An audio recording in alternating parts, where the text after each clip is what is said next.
you know what you are striving towards and working towards, no matter how different it might be in the process, but you know, like, I need a simpler life for X, Y, and Z, like, you're more motivated to do the work.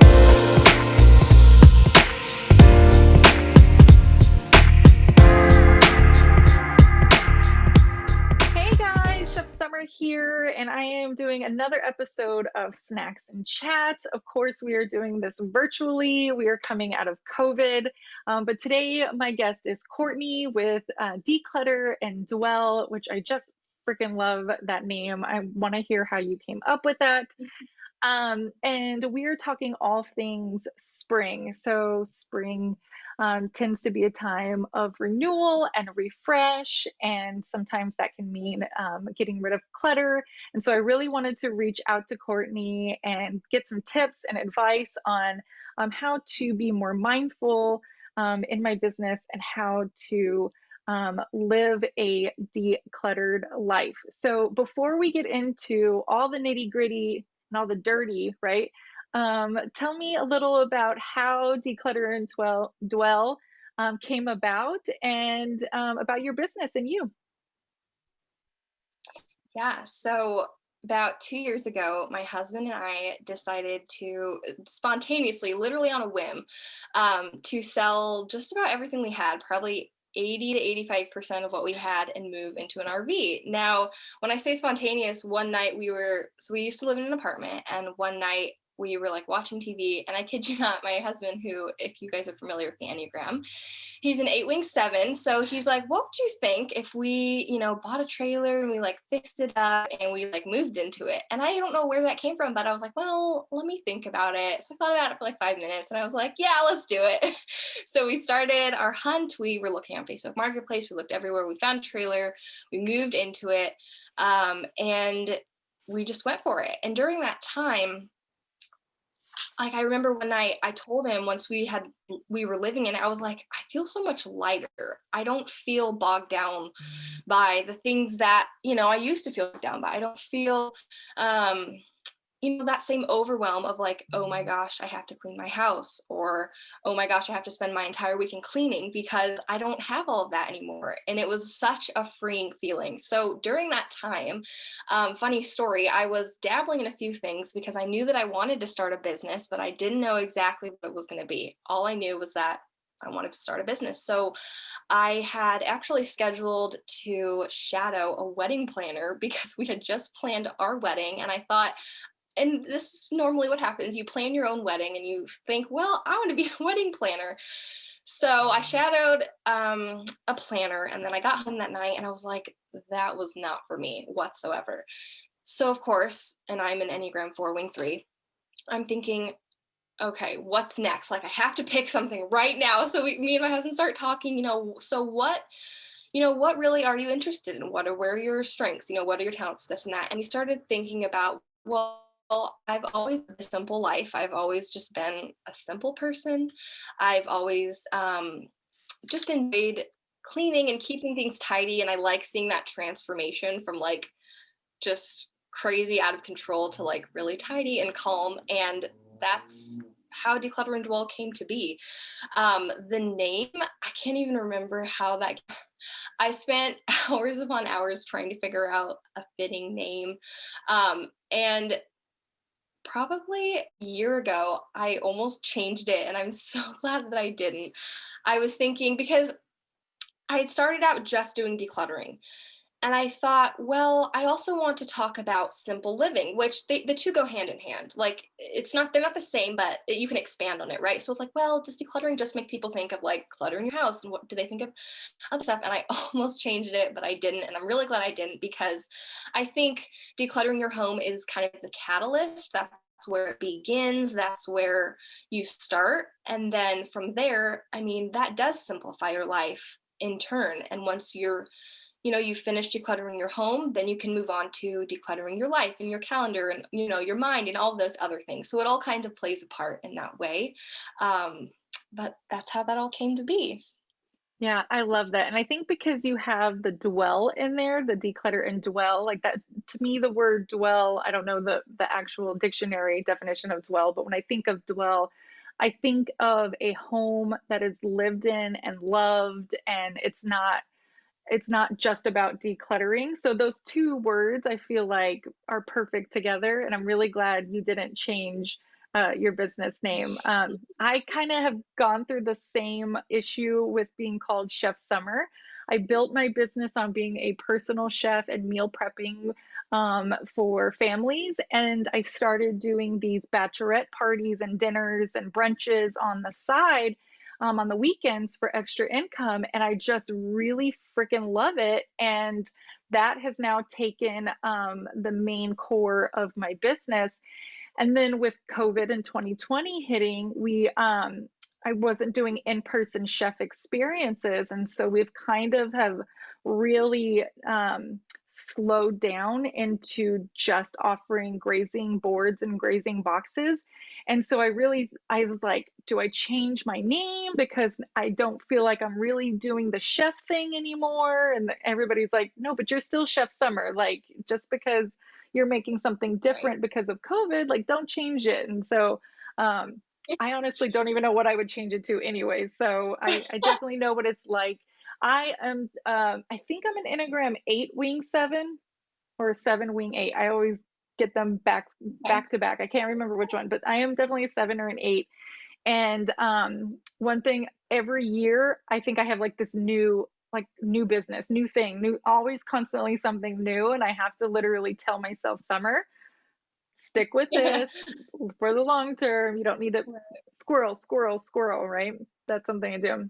So, I kind of talked about spring being a time of renewal, and sometimes that can, I know for me, I love to spring clean, and so I have certain times of the year where I'm doing certain things, like at the beginning of the new year for January. That's usually the time that I clean out my deep freezer and get all those things.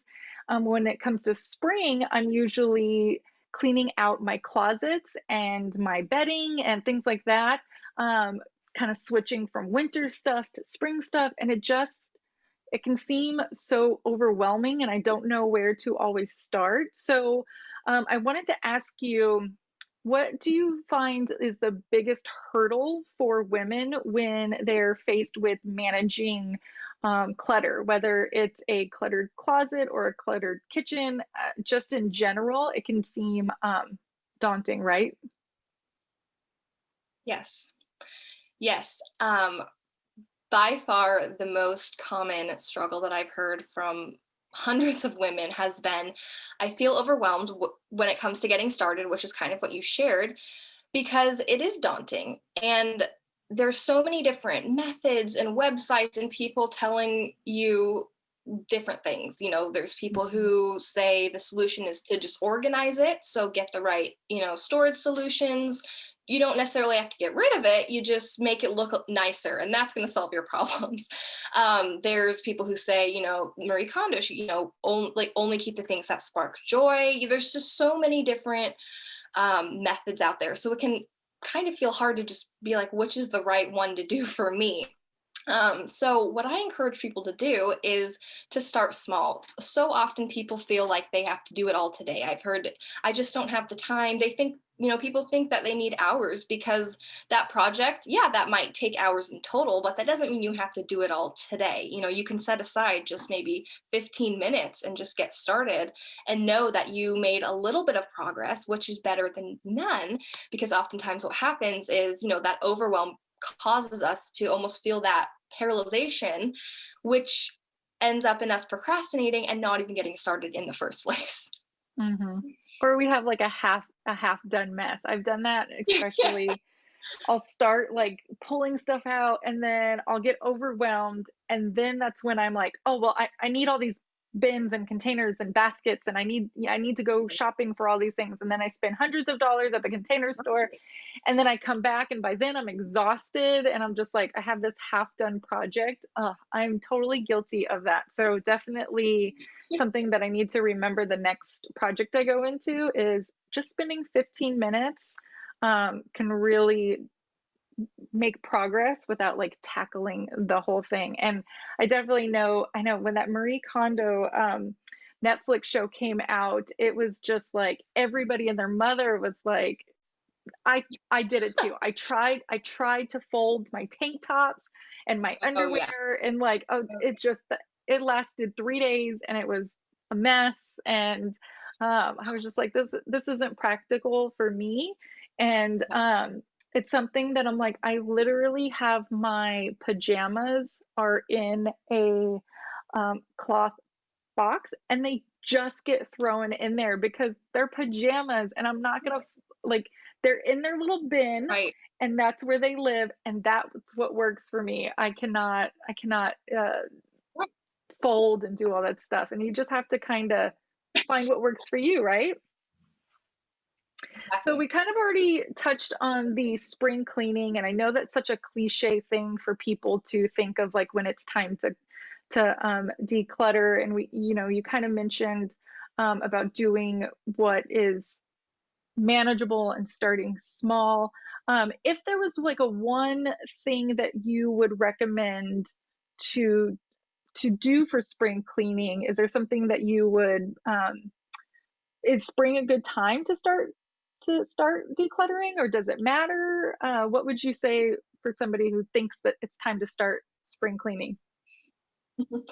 I How many think times because it is so. am I going to say spring cleaning? A million? I don't know. We'll keep counting. We'll have a I little know. counter in the bottom of this video. I know.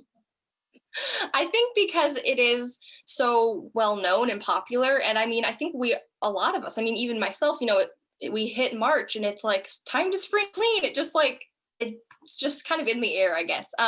So because of that, I think because we're already kind of cognizant of that, why not? If you're thinking about it and you're kind of feeling like it's been kind of stuffy in here, or the winter, I kind of want to step into that fresh start, then why not kind of take advantage of that? However, I don't believe there was like a best time to start, and a lot of people do, and that's what causes the procrastination or kind of prolonging getting started because, well, I'll wait until, I have more time or until I have my life together or whatever it is. And we kind of wait until that perfect time, which means we're waiting forever because there is no perfect time, right? So, Yeah. yeah, take advantage of the season. It's a great time to declutter.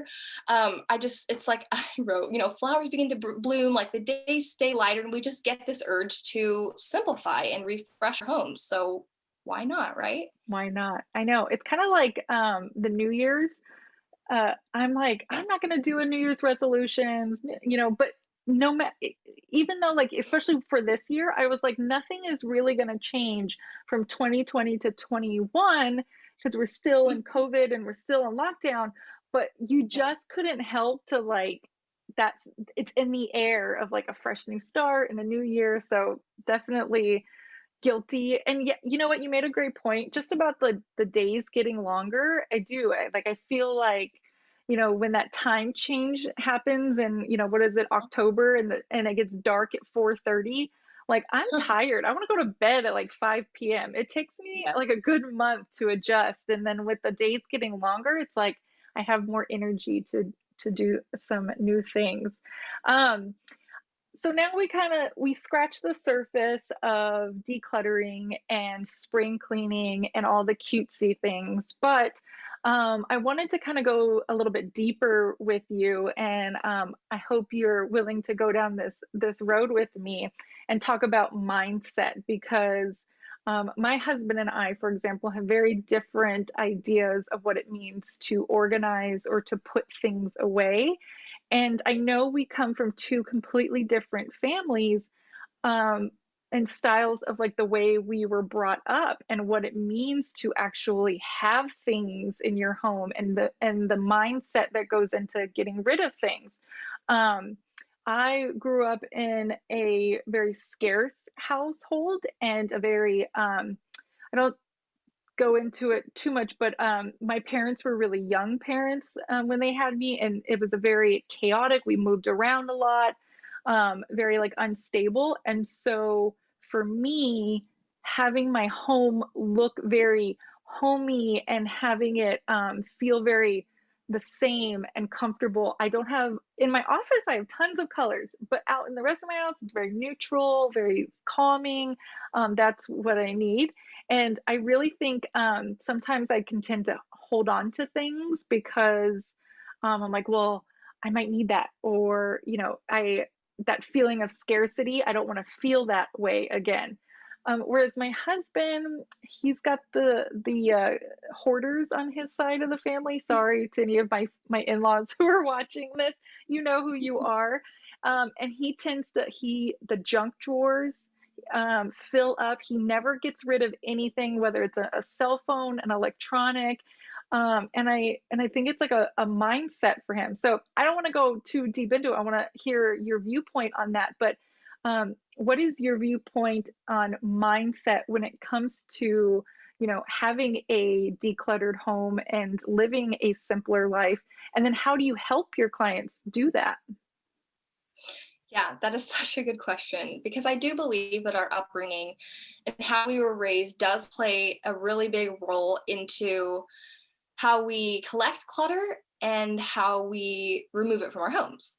Um, because for a lot of people who did grow up maybe not having as much, it might feel very comforting to have a lot in your home, to know you have everything you need and then some just in case or down the road, and just to know that you have all of that. And so it makes sense. Like there's no, it, it's totally understandable. Um, However, it can also cause feelings of anxiousness or overwhelm because you know that you have those things there. So while they can get kind of a source of comfort because you know you have them, you could also have that kind of nagging voice in the back of your mind, like, oh my gosh, I can't even park my car in the garage because there's so much stuff. Or, oh my gosh, I can't even walk. I'm tripping over things. Like, that's not very comforting. That's not a place you probably feel comfortable living in. And so, something I do is when I talk to these women that I'm serving who are struggling with this, I ask them, how do you feel right now in your home? And how do you want to feel at the end? And give them that opportunity to kind of envision that end result. Because something I always tell them is oftentimes when you get stuck decluttering, it's so important to remember your why. You might have forgotten it along the way because when you know what you are striving towards and working towards, no matter how different it might be in the process, but like, I need a simpler life for X, Y, and Z, like you're more motivated to do the work because you know what you're working towards. So this can be the same thing here is yes, it's hard, but think about how peaceful your life is going to be if you do clear some of this clutter away. Um, so, yeah, it does involve letting go of things. Is it hard? Yes. Will you have some obstacles to work through? Yes. But is it going to get you one step closer to that life that you're dreaming of? Yeah. And that's what matters most. Yeah, I love that. It reminds me of that book Atomic Habits. I don't know if you've read it, and I'm totally forgetting who wrote it, but he talks about uh, the things that feel good may actually be the things that are harming us or making us worse in the long run. And kind of that concept of sitting on the couch feels good in the moment, but it's actually making you, sedentary and lazy and maybe gaining weight and like all those types of things, right? And so um, that the things in your home can kind of be doing the same thing, where it's like it feels good to be surrounded by these things, but it's actually causing me a lot of stress and anxiety. And you want to be able to have a home that you feel comfortable having people come over, and being able to have room to spend with the ones you love. Girl, I am guilty of that. We did during COVID, we started selling party boxes, plate to party boxes, and it was our pivot, and it was our way to adjust and serve people. And I did it so fast that I didn't really think about, where am I going to put all the stuff that goes into these boxes. And I live in a 2-bedroom apartment in Bankers Hill. And so I have my bedroom, my office, and that's it. We don't have a garage. We don't have, so all of this stuff was in my dining room. And come about September, I could not separate work from home life. It just was in my dining room. It was in my, everywhere, all this stuff. And I just, when I cook for clients, I'm either cooking in their homes or I'm cooking in the kitchen. And so I needed to have that separation of home and work because it caused me a lot of stress and anxiety, and I couldn't turn off that part of my brain because it was in my living room. It was everywhere, and that was something that I had to think about. What was my why? And Mhm. I moved on from that, and I was like, this isn't the life I want to live. This isn't. While I loved serving those people and selling the boxes during COVID, I decided to pivot back to my original service of business because those having a product and having all that stuff in my living room really was stressful for me, and I couldn't separate it. So I love that you kind of talk about the why, and that feeling of who you want to be when you look at your home and the stuff you want to do. Um, if someone is watching this video, I feel like I'm selfishly asking you questions for me, and I want to help others. If somebody is watching this video and is like, "Yes, girl, I totally can relate. I have a busy life. I have, especially right now, you may be home with your kids, and your house has now become, headquarters for school, for home, for church, it's the gym now. I mean, we have exercise equipment Mhm. now, in our dining room. Everything is now in the home. And if somebody's watching this, how can they take one action step just from this video? How can they start? What's one piece of advice that you would give somebody who's overwhelmed right now, like we all are? Yes. I know I kind of mentioned this earlier about, feeling like you need to do it all in a day. So just throw that out the window. You don't. Start with the 15 minutes, like I said. This is going to prevent overwhelm and make it feel more manageable to you. I know there are people who have shared with me that they want that satisfaction of knowing they finished the whole task in a day. And I get that. However, you can still do that with breaking it up into bite sized pieces. Pick one chunk to focus on. So let's say your kitchen is just a disaster and you want to get started. Pick maybe one drawer, one messy cabinet. Do that. When that's done for the day, so are you. You don't have to feel pressured to do the entire thing. So make this experience enjoyable for you. Make it something you want to do. I always say turn on a favorite playlist, save a podcast, like one you've really been wanting to listen to, save that for that time to really give you something to look forward to.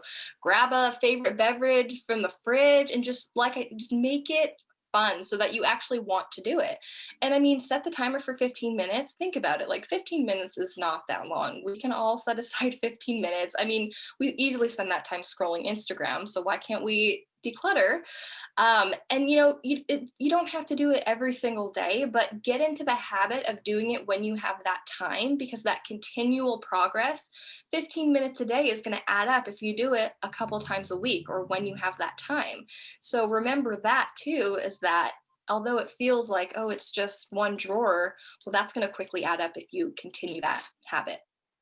Yeah, I know. Just doing one drawer in my kitchen is like a lifesaver because as a cook, I have tons of stuff, and I need to start. I love the idea of doing 15 minutes.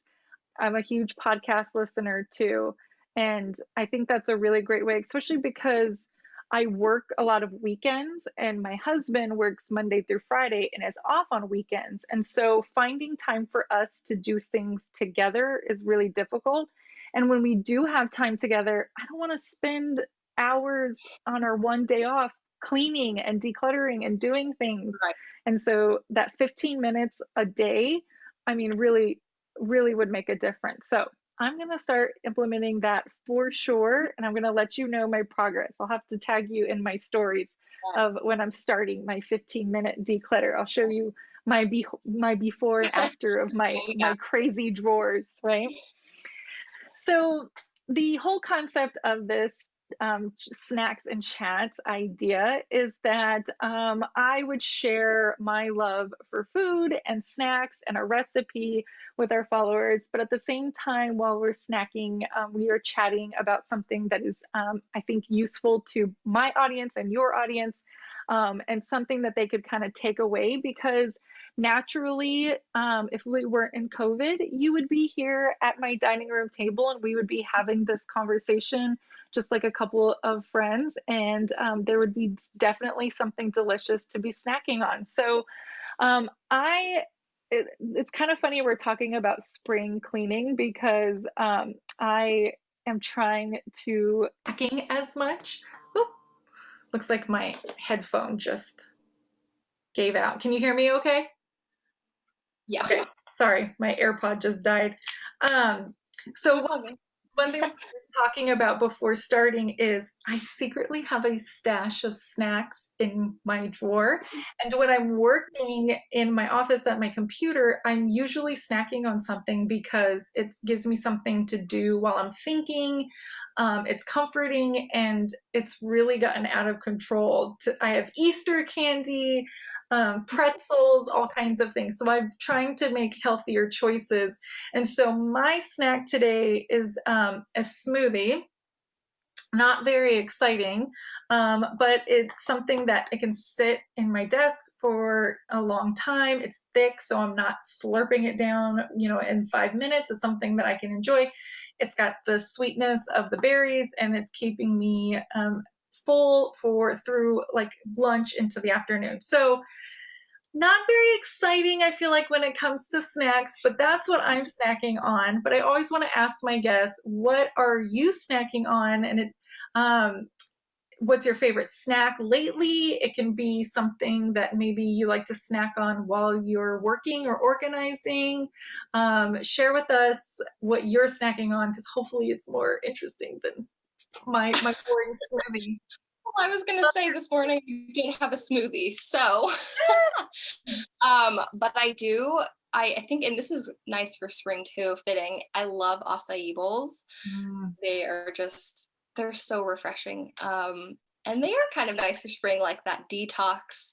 Um, and then so I guess that would be like a healthy snack. My guilty pleasure snack would definitely be chips. I just could watch a show and be like snack, and it's like, oh wow, I've eaten way like you say you're supposed to like portion it out in a bowl. I just get the whole bag, and I'm like, just yeah. Yes. Um, but I do also like, I guess maybe uh, something in between. I'm loving kind of creating my own like mini charcuterie boards. Nothing crazy, but just like some crackers and cheese and maybe some berries or something like that. Those are definitely my favorites. Love it. Yeah, that's definitely my guilty pleasure too. I love the salty crunchiness of chips. I have more of a salty tooth than I do a Yeah, sweet tooth. Um, I do too. so I'm totally guilty. One thing that I remember at the beginning of COVID and lockdown, everybody was making banana bread and sourdough bread, and people who don't normally cook were having so much fun cooking in the kitchen. And for me, my business is around cooking, and so I wanted to do the complete opposite. I shut down, and I didn't feel inspired to cook. And so what was kind of funny is I was in like shock/denial. I literally went through probably a bag of crunchy Cheetos every other day. I was eating so many Cheetos, the Cheeto fingers. I haven't eaten a bag of Cheetos in the last probably 6 months because I got so sick of eating Cheetos. It was my stress Mm. eater. It was crunchy. I was like curled up in blankets, toughing out lockdown, eating Cheetos. And so every time I would see somebody, what are you doing? Eating Cheetos, eating Cheetos. And now I associate Cheetos with my COVID depression, that kind of food. I'm like, I can't eat Cheetos now for a long time. I overdid it way too much. Do you like the hot Cheetos or just the plain, like, or the cheddar ones? I love them all. I love the puffs. I love the hot Cheetos, the Cheetos with the lime. Oh my gosh, so good.